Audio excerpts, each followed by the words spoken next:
अध्यक्ष श्री वशिष्ठ नारायण सिंह जी, जेडीयू के कार्यकारी प्रदेश अध्यक्ष श्री अशोक चौधरी जी, जेडीयू के राष्ट्रीय महासचिव एवं राज्यसभा सांसद श्री आरसीपी सिंह जी, बिहार सरकार में मंत्री श्री विजेंद्र यादव जी, माननीय सांसद श्री ललन सिंह जी, साथ ही हम सब के बीच उपस्थित बिहार सरकार के उप मुख्यमंत्री और भाजपा के वरिष्ठ नेता श्री सुशील कुमार मोदी जी, बिहार प्रदेश प्रभारी सह राज्यसभा सांसद श्री भूपेंद्र यादव जी एवं इस चुनाव के दृष्टिकोण से हमारे चुनाव के प्रभारी सह पूर्व मुख्यमंत्री महाराष्ट्र श्री देवेंद्र फडणवीस जी और बिहार भाजपा के वरिष्ठ नेता और बिहार सरकार के मंत्री श्री प्रेम कुमार जी तथा यहाँ उपस्थित सभी पत्रकार बंधुओं, आप सभी का मैं इस पत्रकार वार्ता में हार्दिक स्वागत और अभिनंदन करता हूँ।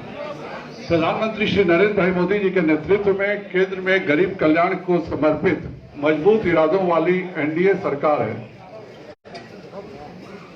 जैसा कि हम सब जानते हैं कि कोरोना जैसी वैश्विक महामारी के समय केंद्र की मोदी सरकार ने जिस तत्परता से और सजगता से लड़ाई लड़ी है वो आज पूरे विश्व में एक उदाहरण है। ठीक उसी प्रकार से बिहार में श्री नीतीश कुमार जी के नेतृत्व में एनडीए सरकार ने कोरोना के खिलाफ जो कदम उठाए हैं और उसमें हमें जो सफलताएं मिली हैं वह भी अत्यंत सराहनीय है। बिहार में एनडीए के सबसे पुराने सहयोगी जनता दल यूनाइटेड के साथ श्री नीतीश कुमार जी के नेतृत्व में समाज के हर वर्ग का विकास हुआ है। गांव, गरीब और किसान के लिए बनाई गई योजनाएं हर व्यक्ति तक पहुंची हैं। सड़क सुरक्षा एवं शिक्षा बिहार के विकास का सबसे मूल आधार है और विगत 15 वर्षों में बिहार की एनडीए सरकार ने अपने अथक प्रयासों से बदहाल बिहार को खुशहाल बिहार में तब्दील किया है। इस कोरोना काल में भी केंद्र सरकार द्वारा छठ तक के लिए जो मुफ्त राशन गरीबों को दिया गया है वह आज तक विश्व के किसी देश के इतिहास में यह काम नहीं हुआ था। उसी प्रकार पीएम केयर्स फंड से 500 बेड के अस्पताल 3 महीनों में बिहार में बना लिए गए और यह सब तभी संभव हो सका जब केंद्र और बिहार दोनों जगहों पर एनडीए की सरकार है। आप सबको मैं बताना चाहता हूं कि भारतीय जनता पार्टी इस चुनाव में जदयू के साथ अटूट गठबंधन है। साथ ही हमारी विकासशील इंसान पार्टी से सकारात्मक बातचीत भी चल रही है। आप सब जानते हैं कि जेडीयू के साथ हिंदुस्तान आवाम मोर्चा भी एनडीए गठबंधन का एक अहम साझेदार है। लोजपा हमारे सहयोगी थे, किंतु बिहार में भाजपा और जेडीयू का जो गठबंधन है उसमें श्री नीतीश कुमार जी ही हमारे गठबंधन के चेहरे हैं, इसमें कोई भ्रम नहीं है। लोजपा नेता श्री रामविलास पासवान जी का हम सम्मान करते हैं और वह जल्दी स्वस्थ हो जाए इसकी भी हम ईश्वर से प्रार्थना करते हैं। अब मैं श्री नीतीश कुमार जी को आमंत्रित करने से पहले मैं पुनः एक बार दोहराना चाहता हूं कि बिहार में एनडीए के नेता श्री नीतीश कुमार जी ही हैं। श्री नीतीश कुमार जी एक बार फिर 3/4 बहुमत के साथ बिहार के मुख्यमंत्री बनेंगे। एनडीए गठबंधन में वही रहेंगे जो नीतीश कुमार जी के नेतृत्व को स्वीकार करते हैं। बिहार में एनडीए श्री नीतीश कुमार जी के नेतृत्व में फिर से 2010 का इतिहास बनाएगी और 3/4 के प्रचंड बहुमत के साथ सरकार बनाएगी। अब मैं माननीय मुख्यमंत्री जी को आमंत्रित करता हूं कि वह इस प्रेस वार्ता को संबोधित करें।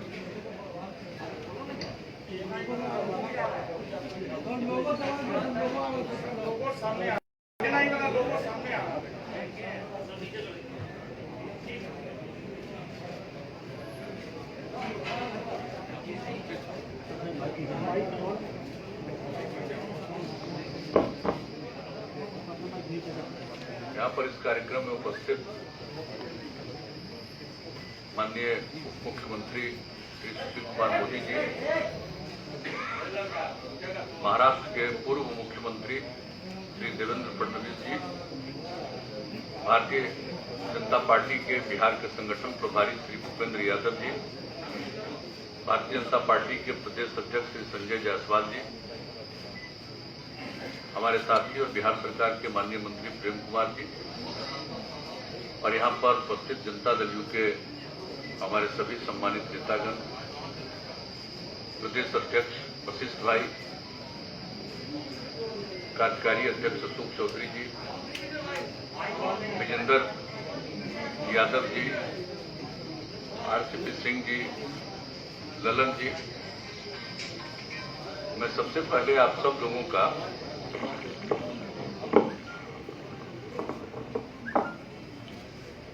अभिनंदन करता हूं। आप इतनी बड़ी संख्या में यहां पर मौजूद हैं और यहां पर जो बुनियादी बातें हैं उसकी जानकारी संजय जायसवाल जी ने दे दी है।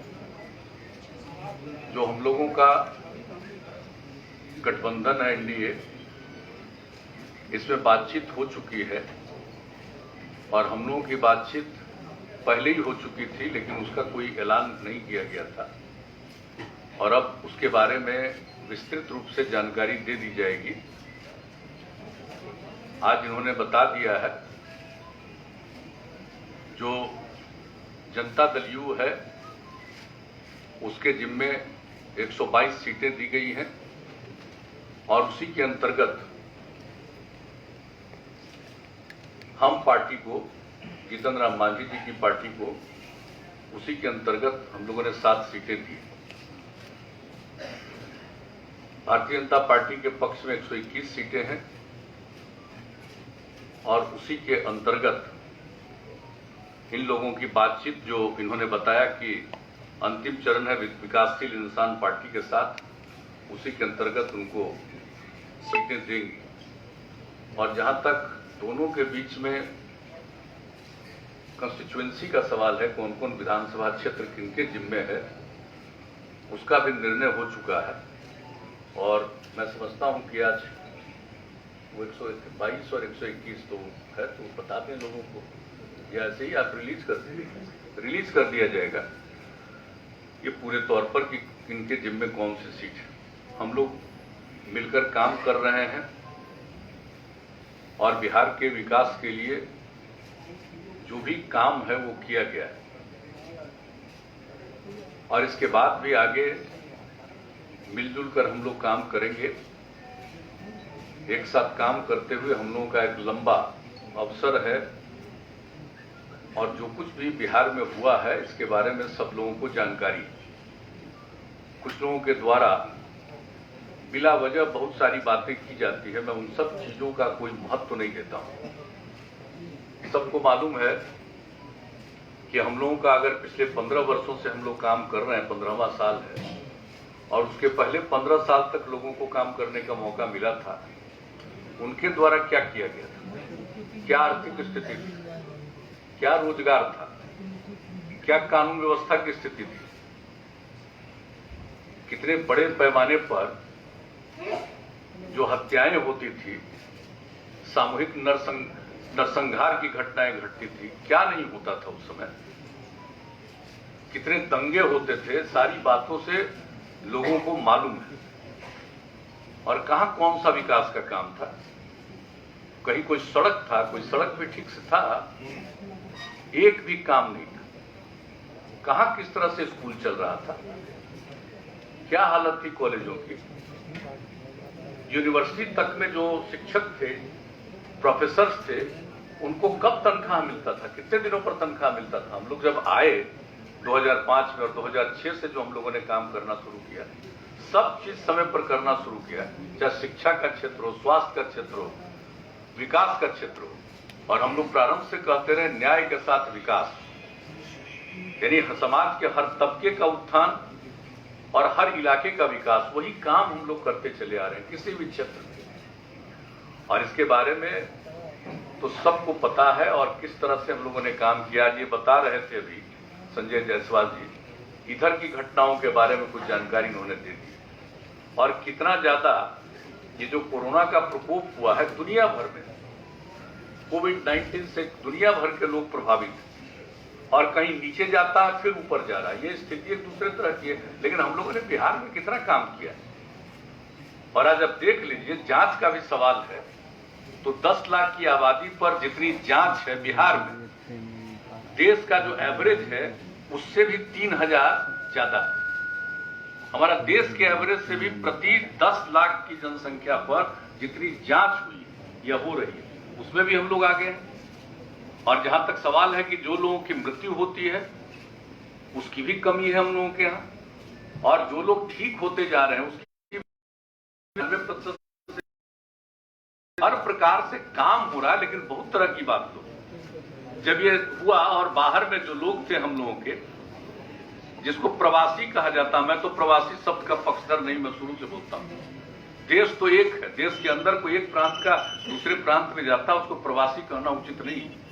हर किसी को देश के अंदर जाने का अधिकार है, सारे लोग जाते हैं। बिहार में क्या दूसरे राज्य के लोग नहीं है? लोगों को ठीक से मालूम नहीं है, या पता नहीं है कि केरला के लोग या महाराष्ट्र के लोग बिहार में हैं कि नहीं है, तो ठीक से तो मालूम नहीं है। तो बिहार के लोग भी सब जगह जाते हैं, या जहां कहीं भी इच्छा होती है जाते हैं। अब वहां थे, परेशानी में थे, तो हम लोगों ने तो एक एक लोगों से संपर्क किया और सब लोगों को जो भी है, मतलब 21 लाख लोगों को 1,000 रुपया की सहायता राज्य सरकार की तरफ से किया गया। और जो गाइडलाइन था जारी, उसमें एक जगह से दूसरी जगह जाने का नहीं था। फिर केंद्र सरकार ने निर्णय लिया अप्रैल महीने में, और जो रेलगाड़ी से आने की सुविधा की गई, कितनी बड़ी संख्या में हमारे लोग आए और लोगों के साथ कितना यहां किया गया। अलग अलग लोगों को, जिसमें था कोई 8 जगह से आए जिनकी स्थिति वहां ज्यादा ठीक नहीं थी, उनको अलग हम लोग 14 दिन तक रखे क्वारंटाइन सेंटर, और उसमें एक एक लोगों पर 5300 रुपया 14 दिन के अंदर हम लोगों ने खर्च किया। तो लोगों को तो मालूम कुछ रहता नहीं है केंद्र ने मदद किया कितना, जिसकी चर्चा इन्होंने कर दी। किस तरह से लोग जो लोगों को सुविधा हो जाए, चारों तरफ से, और राज्य सरकार की तरफ से किया गया। लेकिन कुछ बातें तो यूं की जाती है, तो एक बात है, और हर प्रकार से हम लोग एक एक तरह का इंतजाम करके रखे हुए, और एक एक क्षण। अभी तो अब चुनाव आ गया, तब चुनाव आ गया तो जितने सरकार के और जो डिपार्टमेंट के लोग हैं, अधिकारी हैं, ये उनका देखना काम है। और आपको मैं बता देता हूं, जैसे ही चुनाव आयोग के द्वारा घोषणा की जाती है डेट, हमको जब से मौका मिला तब से, जिस दिन अनाउंस हो जाता है चुनाव का इलेक्शन कमीशन के द्वारा, उसके अगले दिन या उसी दिन हम ऑथोराइज कर देते हैं सब काम के लिए चीफ सेक्रेटरी को।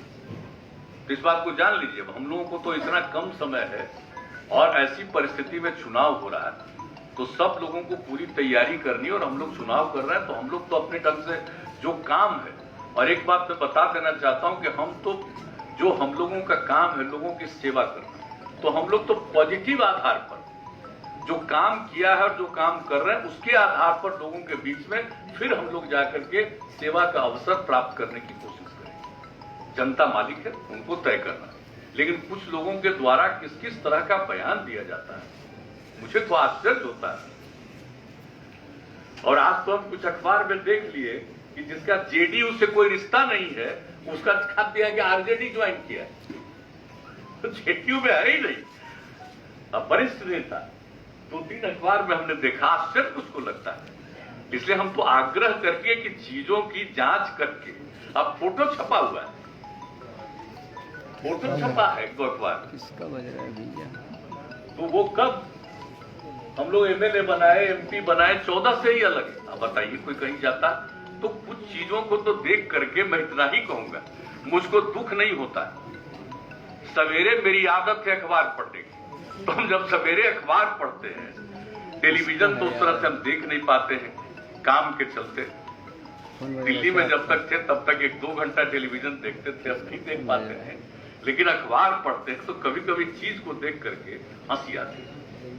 तो इन सब चीजों से हमारा कौन क्या बोलता है, क्या बोलेगा, और इन्होंने उसके बारे में बता दिया। और ये तो बीजेपी ही अपनी तरफ से जो भी बात होगा कह देंगे। कोई अब क्या बोल रहे हैं क्या नहीं बोल रहे हैं उससे हमको कोई लेना देना नहीं है, कोई मतलब नहीं है। हम लोग मिलकर काम कर रहे हैं और मिलकर आगे भी काम करेंगे। मिलकर हम लोग साथ मिलकर के चुनाव लड़ेंगे। और जो इनका भारतीय जनता पार्टी का ही जो विचार था हम लोगों के साथ विमर्श के दौरान, इनकी जो इच्छा थी उसका ही पालन करते हुए हम लोगों की तरफ से हम पार्टी के साथ, उनके साथ बातचीत हुई और ये बात कर रहे हैं विकासशील इंसान पार्टी के साथ। और जो बात है एक तरफ तो हो ही गया है, उनका तो 7 सीट और 7 का जिन सीटों पर वो लड़ने वाले हैं उसका भी उनको सूचना दे दी गई, और उसमें तो लगता है 6 सीट तो पहले ही फेज का है।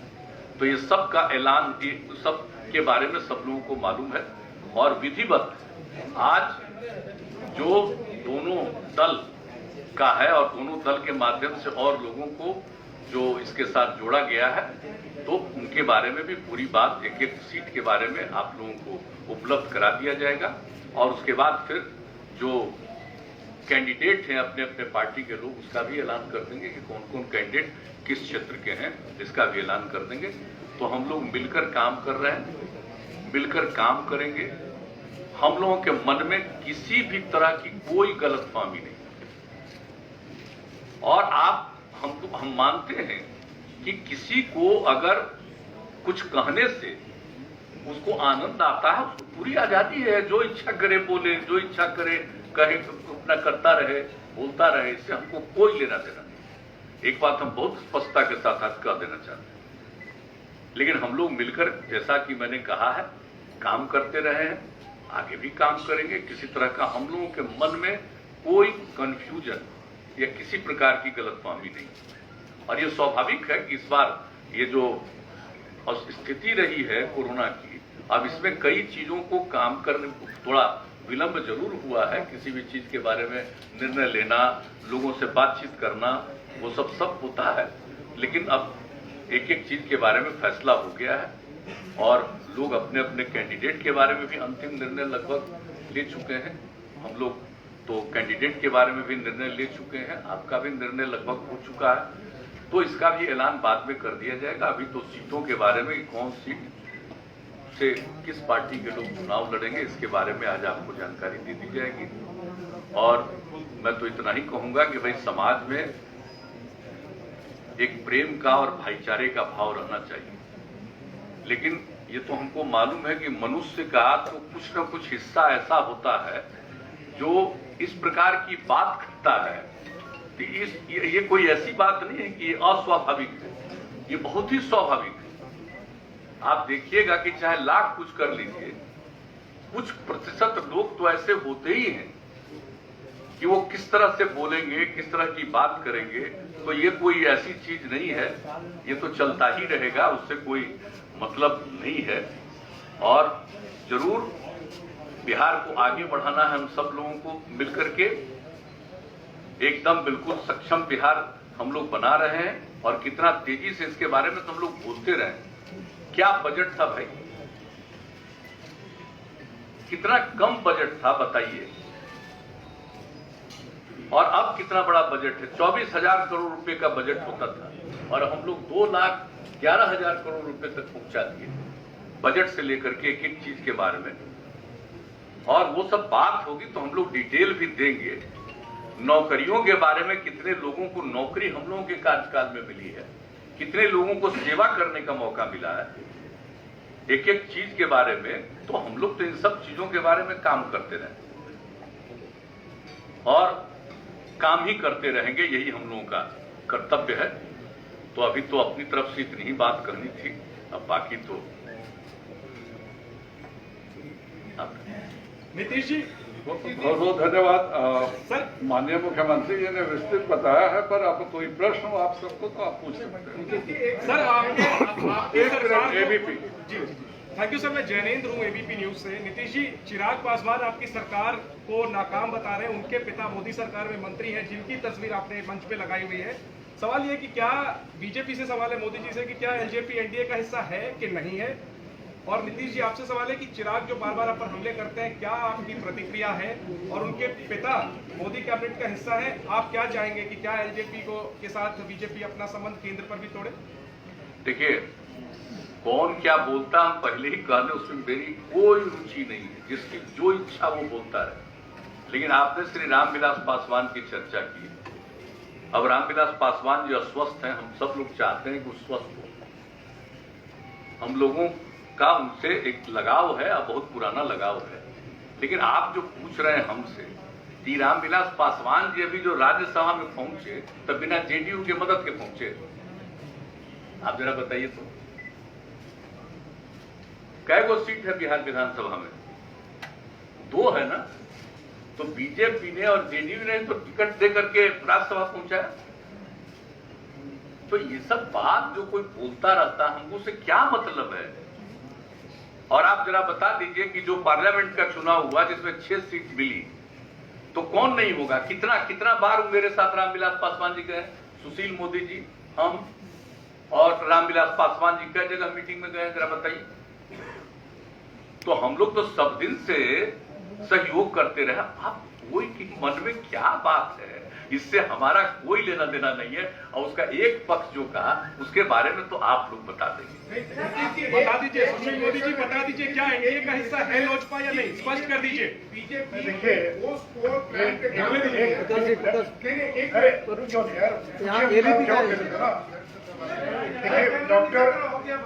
डॉक्टर संजय जायसवाल जी ने बहुत स्पष्ट कर दिया है कि बिहार के अंदर एनडीए में वही रहेगा जो नीतीश जी को बिहार एनडीए का नेता स्वीकार करेगा।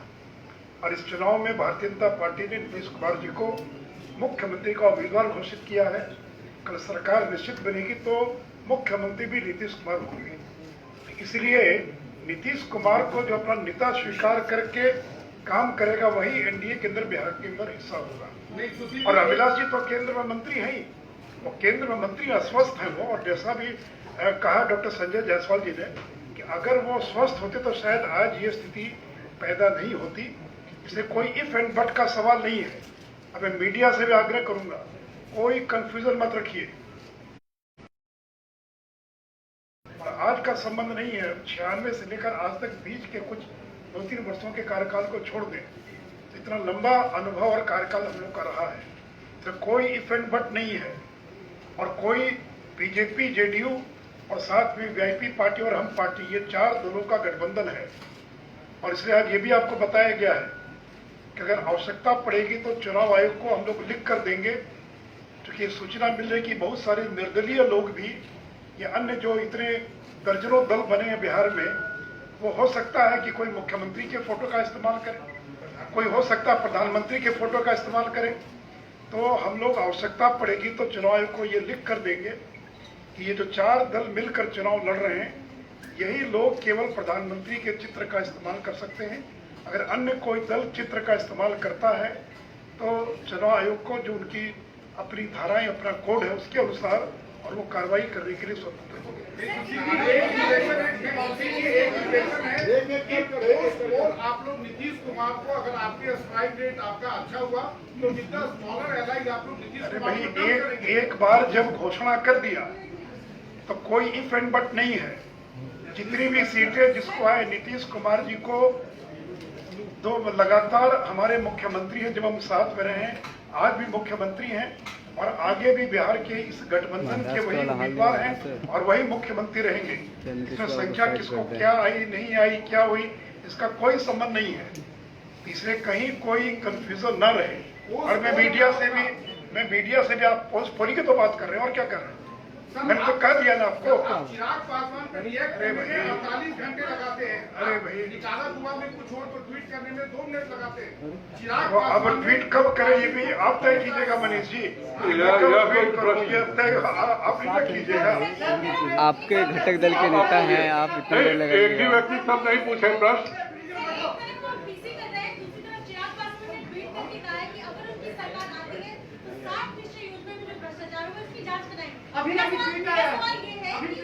एनडीए गठबंधन को जो नुकसान पहुंचाने की कोशिश कर रहे हैं चिराग पासवान, क्योंकि केंद्र में एनडीए जो है उसको उससे बाहर किया जाएगा चिराग पासवान की पार्टी। मैंने तो कह दिया कि रामविलास जी केंद्र की सरकार में मंत्री हैं। रामविलास पासवान जी केंद्र की सरकार में मंत्री अस्वस्थ हैं, ये सब कोई विषय नहीं है। मैं मीडिया से भी आग्रह करूंगा कि अनावश्यक विषयों को जो उछालने का प्रयास किया जा रहा है उसमें किसी को सफलता नहीं मिलेगी।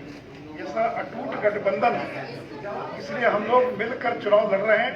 और पोस्ट पोल भी जब मुख्यमंत्री का उम्मीदवार घोषित किया, ये थोड़ी कहा कि हमको ज्यादा आएगा, कम आएगा तो कौन बनेगा। ये तो स्पष्ट है कि जो भी जिसको भी जितनी सीटें आएंगी मुख्यमंत्री नीतीश कुमार होंगे। इसमें कोई इफ एंड बट नहीं है, कहीं कोई कंफ्यूजन नहीं। मुख्यमंत्री से एक सवाल बोलिए। नहीं आप बोलिए, एक सवाल आप बोलिए आप।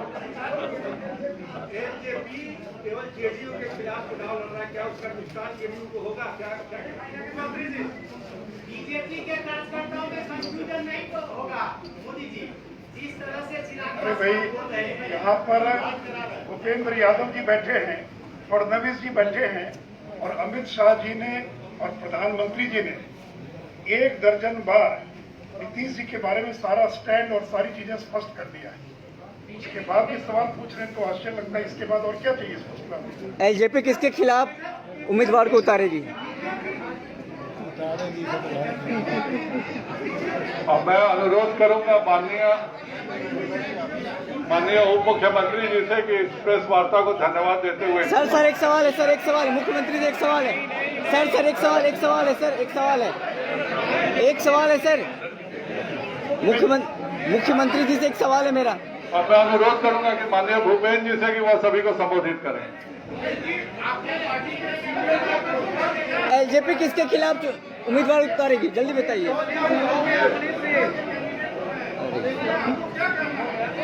जो भी आदमी, जो भी व्यक्ति भारतीय जनता पार्टी के सिंबल के खिलाफ कहीं भी चुनाव लड़ता है, भारतीय जनता पार्टी के संविधान में व्यवस्था है, वो पार्टी का सदस्य नहीं रह जाता। पार्टी पूरी तरीके से बिहार में एनडीए में नीतीश कुमार जी के नेतृत्व में चुनाव लड़ रही है। और हम ये मानते हैं कि हमारे प्रधानमंत्री माननीय नरेंद्र मोदी जी के नेतृत्व में पूरे देश भर में जो गरीब कल्याण के कार्यक्रम किए गए, देश में आर्थिक रूप से, सामाजिक रूप से पिछड़े हुए लोग हों, पिछड़े हो, अति पिछड़े हो, दलित हो, वंचित हो, गरीब हो, सबके कल्याण के लिए जो कार्य किया गया है, उन सभी कार्यों को बिहार में भी नीतीश जी के नेतृत्व में आगे बढ़ाया गया है। और अभी माननीय मुख्यमंत्री जी ने, माननीय सुशील मोदी जी ने बहुत स्पष्ट रूप से कहा है, और हमारा ये स्पष्ट रूप से कहना है कि इस चुनाव में जनता दल यूनाइटेड, भारतीय जनता पार्टी और हमारी जो 2 सहयोगी पार्टी हैं, उनको 3/4 बहुमत मिलने वाला है, और 3/4 बहुमत के द्वारा ही हमारी सरकार बनने वाली है। इसलिए आपके सभी कयासों पर जब हमें 3/4 बहुमत मिल रहा है तो अपने आप ही विश्राम लग गया है। चिराग पासवान ने कहा नीतीश कुमार के खिलाफ हम उम्मीदवार उतारेंगे। सुशील जी से कि वह इस प्रेस कॉन्फ्रेंस को धन्यवाद और अपनी बात रखते हुए समाप्त करें। आपका आवाज नहीं जा रहा है। मित्रों, तो शांत हो जाइए। मित्रों, जैसा भी नीतीश जी ने और डॉक्टर संजय जायसवाल जी ने सारी बातों को रख दिया है, मैं संक्षेप में इतना ही कहूंगा कि हम चुनाव विकास के मुद्दे पर चुनाव लड़ेंगे। नरेंद्र मोदी जी की केंद्र की सरकार ने जो बिहार में काम किया है और नीतीश जी के नेतृत्व में जो एनडीए ने बिहार में काम किया है, और मैं तो विपक्ष को चुनौती देता हूं कि हर चुनाव में सड़क, बिजली, पानी ये मुद्दा होता है। अगर हिम्मत है तो बिजली को मुद्दा बनाएं, सड़क को मुद्दा बनाएं, अगर हिम्मत है तो पानी को मुद्दा बनाएं, कोरोना का मुद्दा बनाएं, बाढ़ को मुद्दा बनाएं, जो प्रवासी मजदूर है उनको मुद्दा बनाएं। आज एक एक मुद्दे का प्रभावी तरीके से हम लोगों ने समाधान करने का प्रयास किया है। इसलिए मित्रों, मैं सभी पत्रकारों का धन्यवाद देता हुआ और इस विश्वास के साथ कि हम 3/4 के बहुमत से नीतीश कुमार जी के नेतृत्व में फिर से बिहार के अंदर सरकार बनाएंगे और विकास के मुद्दे पर जनता के बीच में जाएंगे। जय हिंद, जय भारत। सर एक सवाल है सर, सभी पत्रकारों को धन्यवाद। सर मुख्यमंत्री एक सवाल है। हेलो,